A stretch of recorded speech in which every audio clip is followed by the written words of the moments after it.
సర్వ మానవాళికి రక్షకుడు, మనకు కొండంత అండగా నిలిచేవాడు. మనసులో తలచిన వెంటనే గుండెల నిండా ధైర్యాన్ని నింపగలిగే మహాయోధుడు, అభయహస్తంతో ఎల్లవేళలా మనల్ని కాపాడే ఆ పవనపుత్రుడిని ఇప్పుడు మనసారా స్తుతించుకుంటూ శ్రీ పంచముఖ ఆంజనేయ స్వామిగా అవతారమెత్తిన కథని దృశ్య రూపంలో తిలకిద్దాం రండి.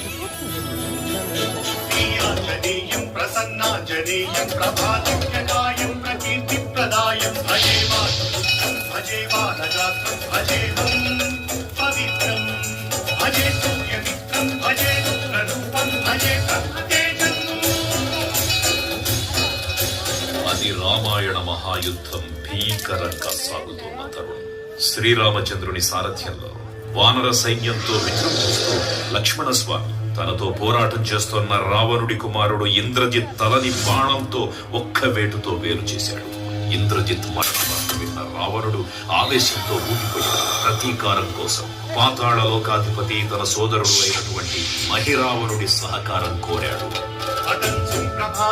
సాయంత్రమీ నామ సంకీర్తనలు చేసి నీ రూపు వర్ణించి నీ మీద లేదండ కొలుచేయ నీ మూర్తి గావించి నీ సుందరం పెంచి నీ దాసదాసుండలై రామ వస్తుండలై నిన్నునే కొల్చెదను.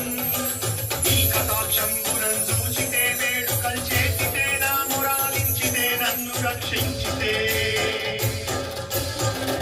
తంత్ర విద్యలో ఆరితేరిన మహిరావణుడి దాడి గురించి విభీషణుడి ద్వారా ముందుగా తెలుసుకున్న హనుమంతుల వారు తన ప్రభువుల విశ్రాంతి మందిరానికి కాపలా ఉండగా ఆ దుష్టుడు లోపలికి ప్రవేశించడానికి పలు ప్రయత్నాలు చేసి చివరికి మాయోపాయంతో విభీషణుడి రూపం ధరించి మందిరంలోకి ప్రవేశిస్తాడు. నిద్రిస్తున్న రామలక్ష్మణులను అపహరించి పాతాళ లోకానికి తీసుకుని పోతాడు. అంజనాదేవిగా